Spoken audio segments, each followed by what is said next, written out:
Noctandid!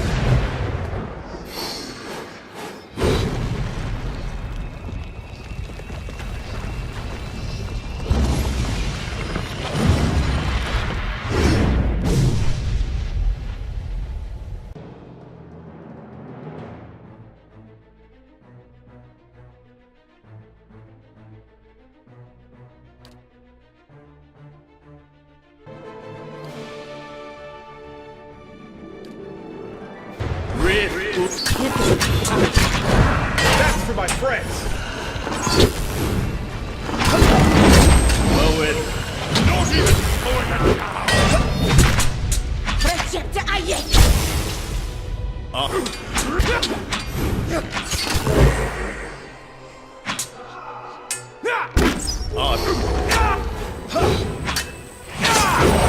Dead on!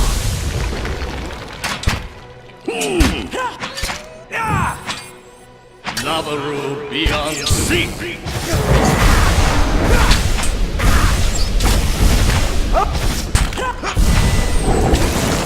Moe Feliciana!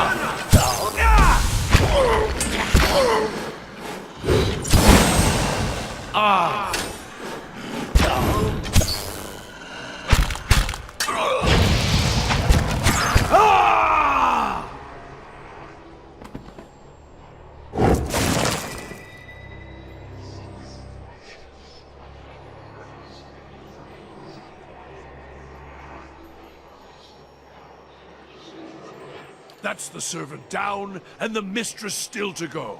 A good start, worthy of being built upon.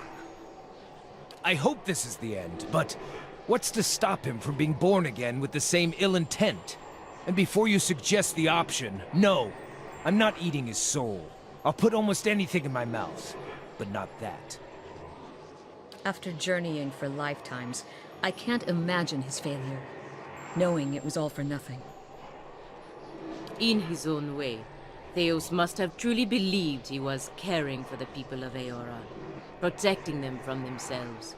A shame his soul won't have a chance to reflect on his errors before it enters the wheel.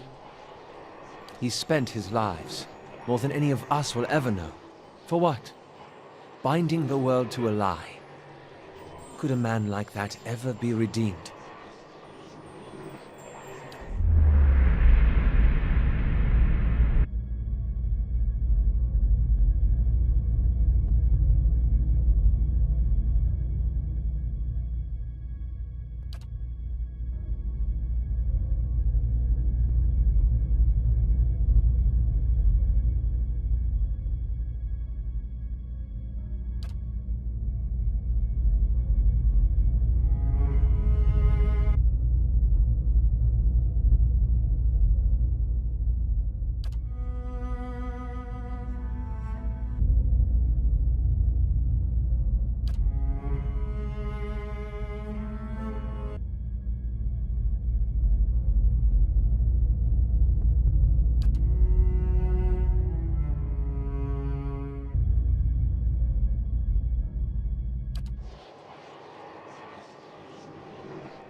A quick end. This is a mercy. It is an ending, even if there is little justice in it.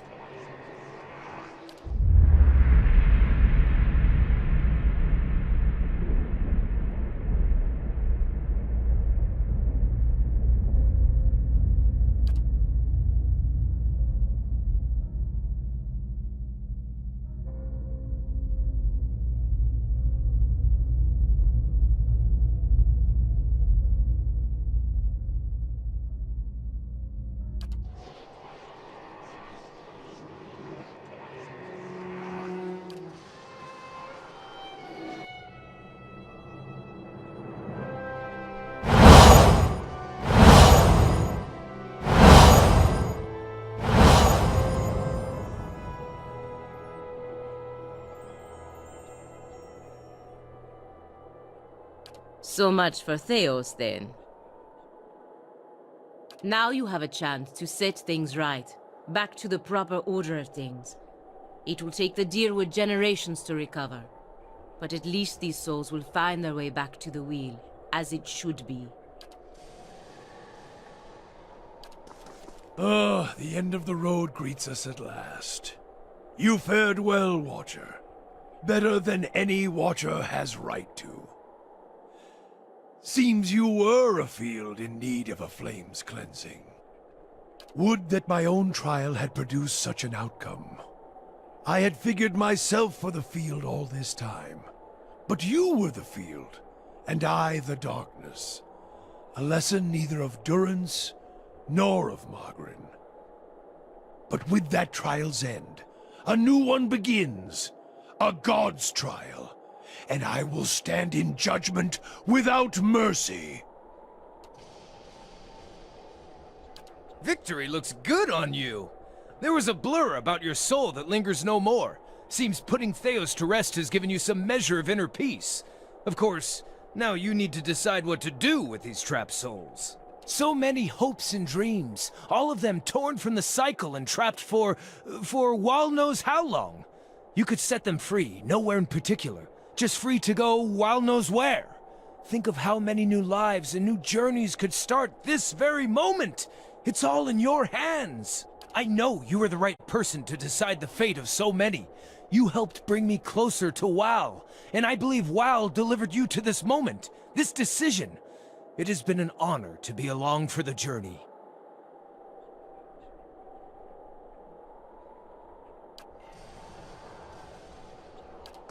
Astounding.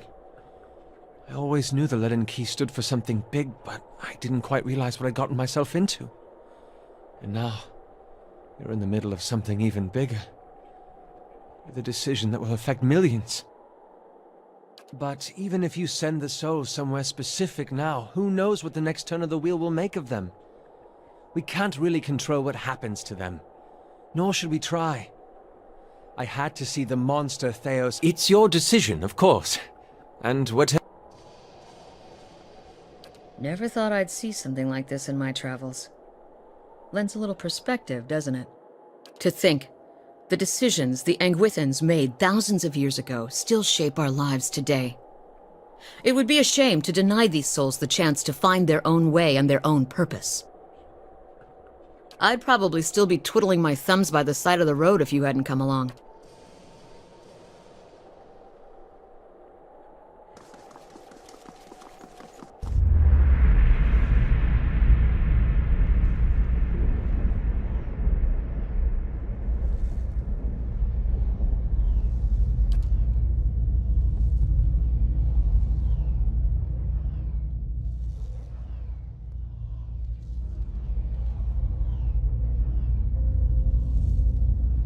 You know something of quiet servitude, Watcher. Groveling and simpering before the gods whose aid you need, so that when they finally raise you to a place of power, you can seize what you desire.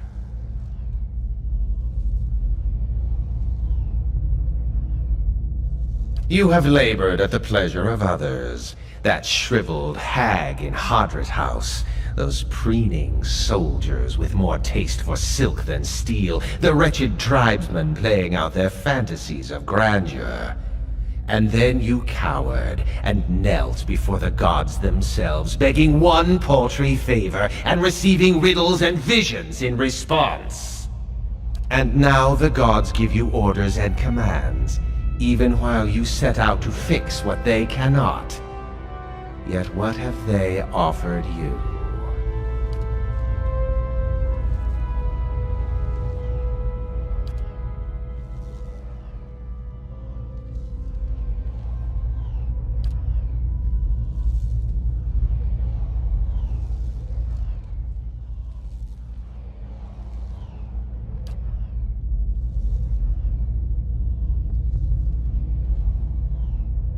The exiled queen is not an ungrateful patron.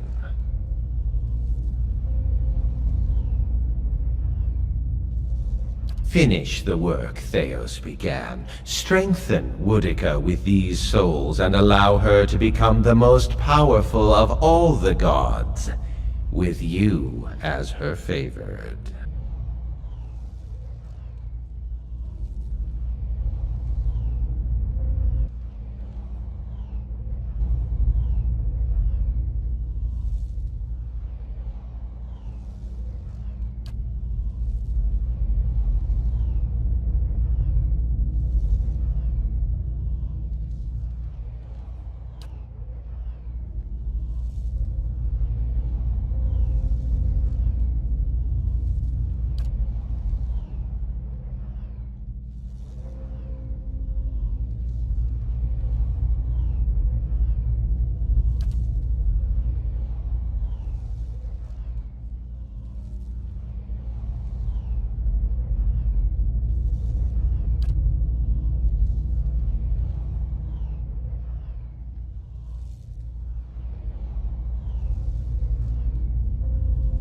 You say that now, but when you're standing in front of the machine, considering the lifetimes and the powers that...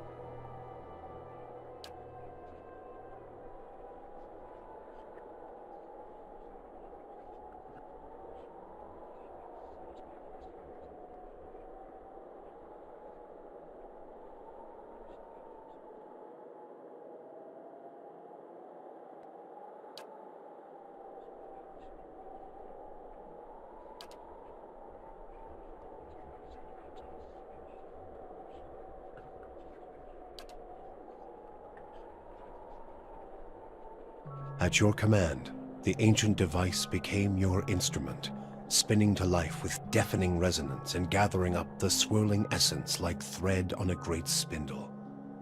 There, in the pale pulsing glow of the machine that set you on this path long ago, you summoned all your strength, focusing on your objective and blocking out all else. With a single concussive blast that rocked the chamber and sent you tumbling to the ground, you freed the souls from their stasis. Exhausted, your consciousness slipping away, your last sight was of the machine, dark and dormant. Then your eyes closed, and sleep welcomed you at long last. After coming to and searching for some time, you discovered the route Theos used to enter Sun and Shadow, and embarked on a long and arduous ascent back to the surface. You emerged in Ter Evron after days of tunneling through the rubble Theos had left behind, and when you stepped into the daylight, you were faced with a different Dyrwood than the one you had left.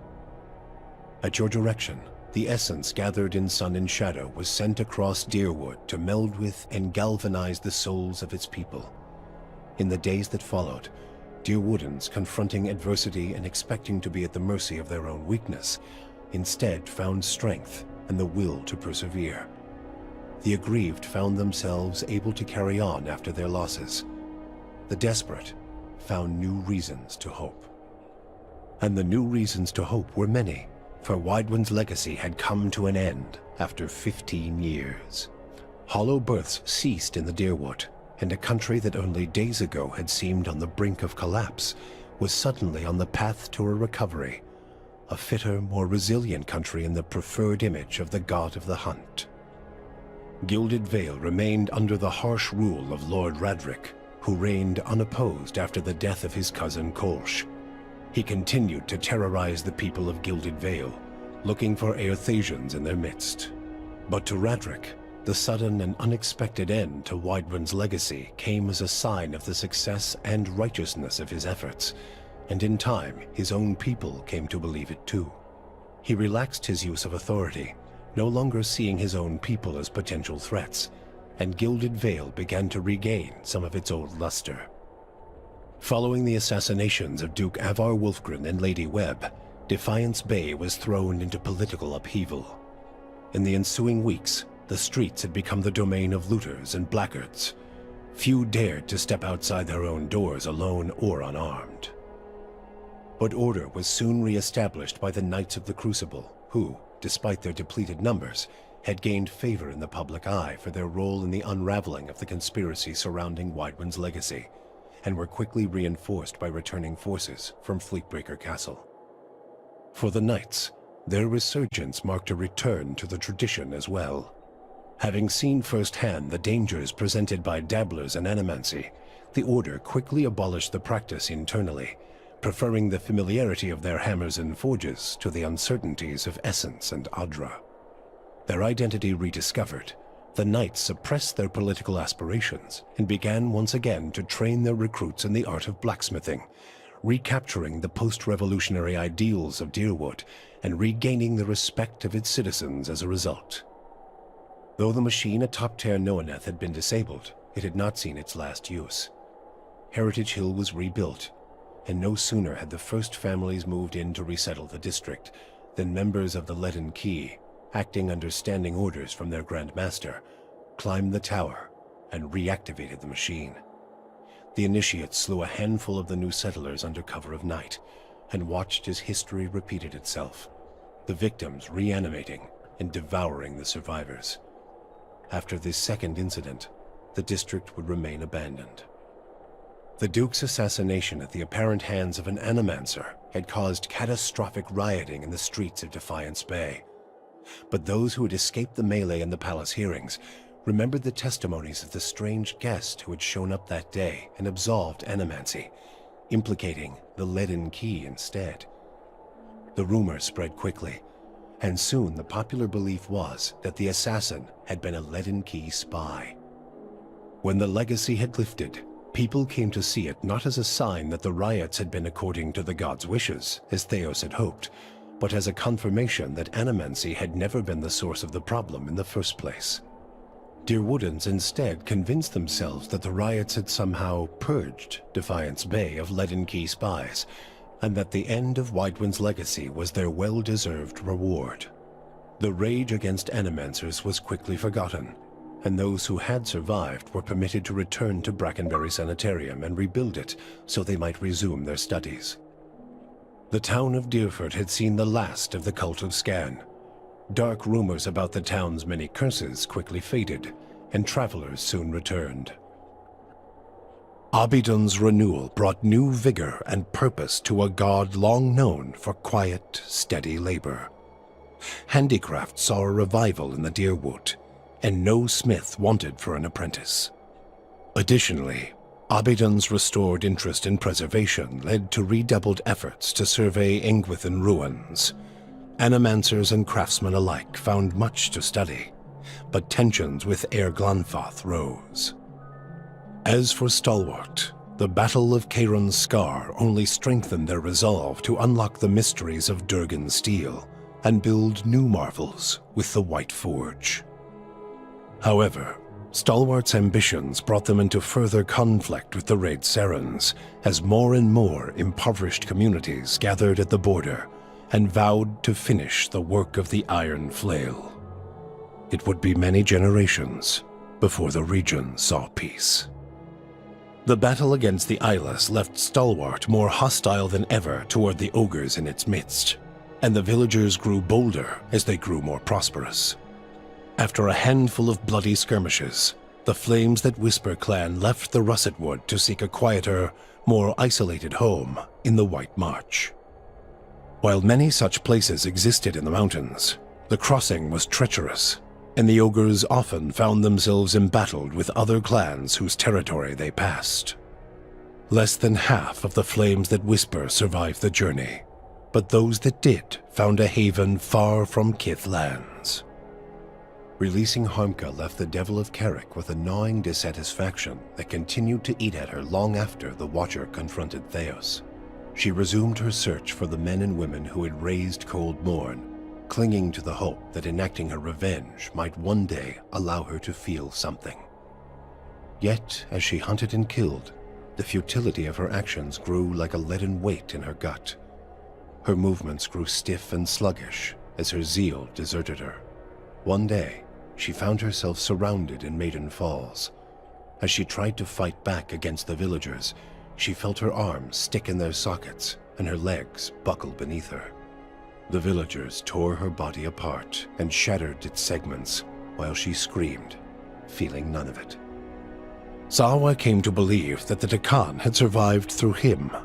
He returned to Ishamatal, where he united a number of small, vulnerable tribes under the beliefs of his people.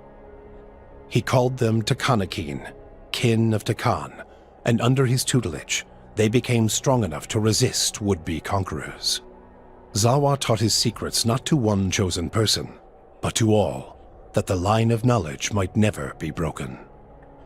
Free from the burden of her memory, Maneha soon left the gift-bearers and resumed adventuring.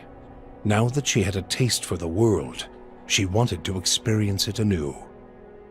Maneha rediscovered her zest for battle, extravagance, and romance.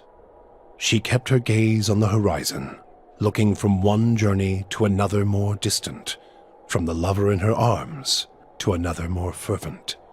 Hers was a life of excitement, violence, and passion. She moved too quickly for regret to catch up with her, and she hoped only that she might outpace it in the next life as well.